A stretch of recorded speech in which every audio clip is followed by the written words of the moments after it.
Olá, queridos, boa noite, tudo bem? A paz do Senhor Jesus. Estamos mais aqui uma sexta-feira para falar do nosso TADEL, né? Treinamento Avançado de Líderes.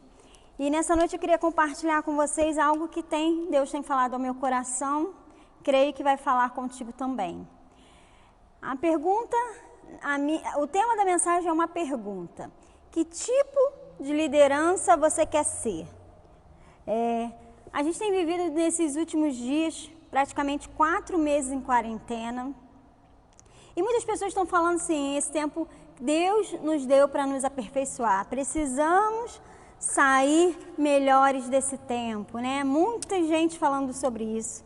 Muita gente falou que a gente deu um salto também na área tecnológica de anos, porque avançamos com os nossos cultos online, com as lives, enfim. Mas nesse momento, muita gente tem parado, nesses 4 meses parado para pensar o que Deus quer falar com você. E nesses 4 meses que você ficou aí na sua casa, alguns tiveram que continuar trabalhando, outros não. Você já fez um balanço da sua vida no Senhor? Você parou para pensar o que você tem realizado em Deus e tem sido tudo aquilo que você sonhou ou Ele sonhou para você? É uma outra pergunta que eu te faço. Quando a gente fala sobre liderança, a gente pensa logo o quê? Eu ouvi já dizer, não vou assistir o TADEL porque essa palavra é para líderes. A gente pensa logo que essa palavra é para o pastor, para o dirigente de grupo, para o líder de setor, né? Mas não. Eu queria que você parasse também para pensar, vou te dar um tempinho aí rápido, para você pensar, para você, o que você acha, para você que você não acha que essa palavra é para você parar para pensar. Você exerce algum tipo de liderança na sua vida? Eu quero citar alguns exemplos aqui nessa noite. Primeiro exemplo, se você é mãe, diretamente você exerce liderança sobre seus filhos. Se você é marido, esposo, você exerce liderança sobre a sua família. Se você é um jovem ou um adolescente, você exerce liderança no seu ciclo de amizade, talvez sobre algum animal de estimação. Algum tipo de liderança você deve exercer. Mas principalmente, nós exercemos a liderança na nossa própria vida. Nós lideramos a nossa própria vida, as nossas emoções. Nós temos que liderar. Quando nós vamos escolher a nossa profissão, aquele que nós iremos casar, ou ele ou ela, então nós exercemos esse tipo de liderança. Nessa noite, eu quero citar 2 exemplos de liderança e queria pedir para que você refletisse comigo. Primeira liderança está lá em Números 16, versículo 1 e 2, que fala sobre Corá, Datã e Abirão. Versículo 1, Corá, filho de Izar, filho de Coate, filho de Levi, tomou consigo Datã e Abirão, filhos de Eliabe, e Aon, filho de Pelete, e filhos de Rubi. E levantaram-se perante Moisés com 250 homens dos filhos de Israel, maiorais da congregação, chamados ao ajuntamento varões de nome. Vou ler até o 3. E congregaram contra Moisés e Arão e lhes disseram: demais é já, pois que toda a congregação é santa. Todos eles são santos, e o Senhor está no meio deles. Por que, pois, vós elevais sobre a congregação do Senhor? Porque, pois, vós elevais sobre a congregação do Senhor. E o versículo fala assim, quando Moisés ouviu isto, caiu sobre o seu rosto. Muito bem. Esses 3 homens de Deus se levantaram contra a liderança de Moisés e Arão. O que eles fizeram? Eles falaram, todo mundo aqui é santo, todo mundo aqui tem capacidade de liderança. Olha, por que só vocês 2 aí estão liderando, por só vocês 2 têm a capacidade de liderar? Nós também temos. Vamos fazer o seguinte, vamos levantar incenso e vamos ver quem Deus quer escolher para liderar, ser líder do tabernáculo. Foi isso que eles fizeram. E basicamente foi isso, eu estou fazendo um resumo. Eles foram lá para a porta do tabernáculo e fizeram acender o incenso. No versículo 33, 32, fala o que aconteceu com eles. Em resumo, esses homens de Deus, eles não se levantaram contra a liderança de Arão e de Moisés. Eles se levantaram contra aquilo que o Senhor tinha instituído, que foi Moisés, antes de enviá-lo lá na terra de Midian com seu sogro, quando Deus falou com ele, Deus que levantou. A falta de temor foi o maior pecado desses homens, porque Deus tinha levantado eles. E aí, qual foi a consequência desse pecado desses homens? No versículo 32 fala assim: e a terra abriu a sua boca e os tragou com suas casas, como também todos os homens que pertenciam a Corá e a sua fazenda. E eles e tudo que era seu, descendentes vivos, desceram vivos ao sepulcro, a terra os cobriu e pereceram no meio da congregação. E no versículo 35 fala assim: então saiu fogo do Senhor e consumiu os 250 homens que ofereciam incenso. Então, esse não é um bom exemplo de liderança, com certeza. Esses homens não tiveram temor ao Senhor, por isso tiveram consequência do seu pecado. Uma pergunta que eu quero terminar com esse exemplo é: qual o tipo de influência você tem exercido sobre a sua casa, família, amigos e liderados? Que tipo de influência você tem exercido? Muito bem. Vamos falar agora o segundo exemplo de liderança. Agora sim, nós vamos dar um bom exemplo, que é a liderança de Neemias. Vamos ler lá Neemias 1, de 1 a 4.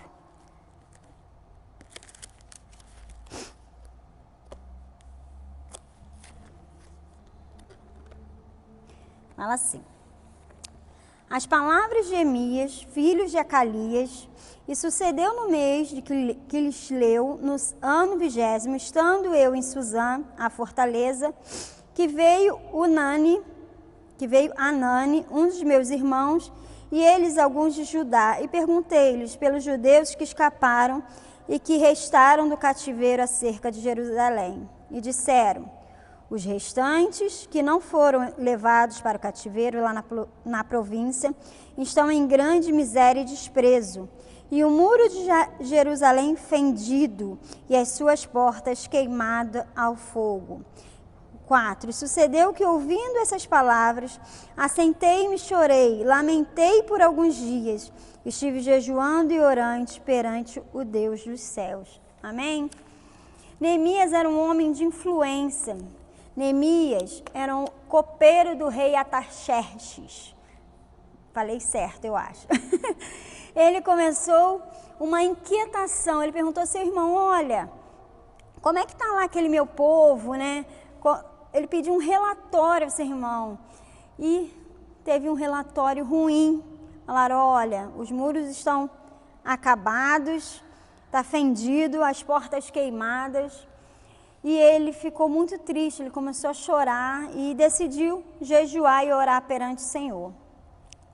No outro dia, Neemias vai até o rei fazer o seu trabalho normalmente, com aquela inquietação, né? E ele já tinha orado, pedido perdão por Israel, e com aquela inquietação no coração, com vontade de falar para o rei, mas acabou, ele era empregado do rei, né? Ele não tinha essa ousadia de chegar ao rei para falar abertamente. Mas o rei o conhecia muito, eles tinham muita intimidade. E aí ele perguntou: olha, Neemias, você está doente? Está acontecendo alguma coisa com você? E ele falou: olha, ele orou ali rapidamente, aquela oração nossa que a gente faz em 1 segundo: Senhor, abençoa essa comida. Ele orou rapidamente e ele falou: eu queria ir a Jerusalém. Aí contou como o povo dele está, bem rápido. O rei liberou ele e falou: olha, vou te liberar, mas por um tempo. Não é para sempre, mas vai. E ele foi liberado. E aí ele foi para Jerusalém.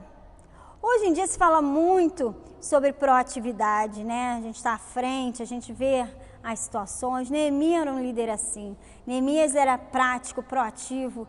Ele só teve um relatório ruim e se colocou à disposição de ir lá e queria reconstruir os muros de Jerusalém. Ele se colocou na brecha por aquela nação. E ele pensou que ele ia para lá realmente só construir os muros. E para Israel, o muro, se fala muito sobre proteção, de guarda, para eles era muito importante. Eles estavam assim, abertos, né? As brechas, poderiam vir inimigos e atacá-los porque não tinha proteção. E aí Neemias foi para lá e fez tudo. Depois vocês leem o livro, eu estou fazendo um breve resumo, e restaurou realmente os muros. Mas, como eu falei, Neemias pensou que só ia reconstruir os muros. Mas, vou fazer um resumo de tudo, lógico que eu não consegui colocar tudo, que Neemias fez por Israel.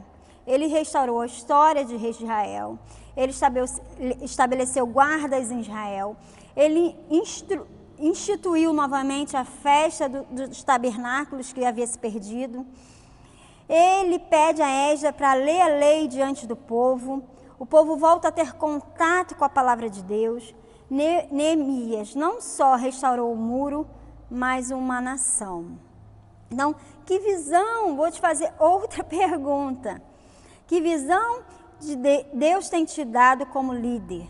Você tem se colocado na brecha? Você tem estado disponível para o Senhor? Essa é uma outra pergunta. E para resumir, eu quero falar qual tipo de liderança que você almeja. Corá, Datã e Abiru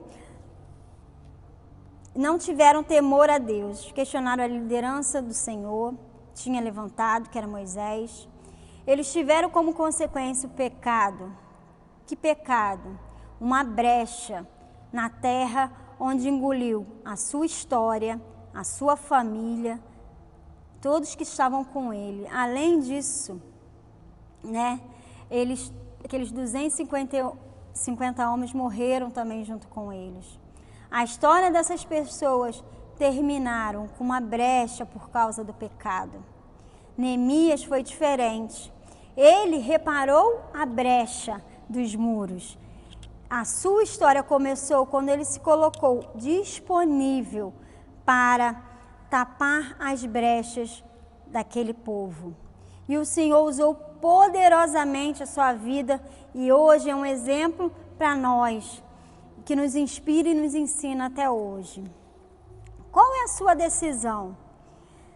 Eu creio de todo o coração que hoje, junto comigo, você vai decidir pela melhor parte. Você será um reparador de brechas e você também decidirá a partir de hoje fazer aquilo que está no coração de Deus. Está disponível para se liderar e liderar outros debaixo da unção do Espírito Santo.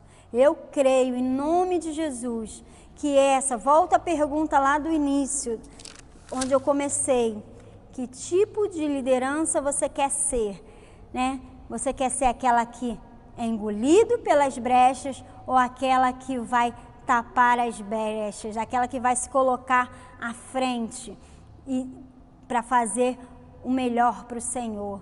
Eu te abençoo nessa noite, em nome do Senhor Jesus. Amém.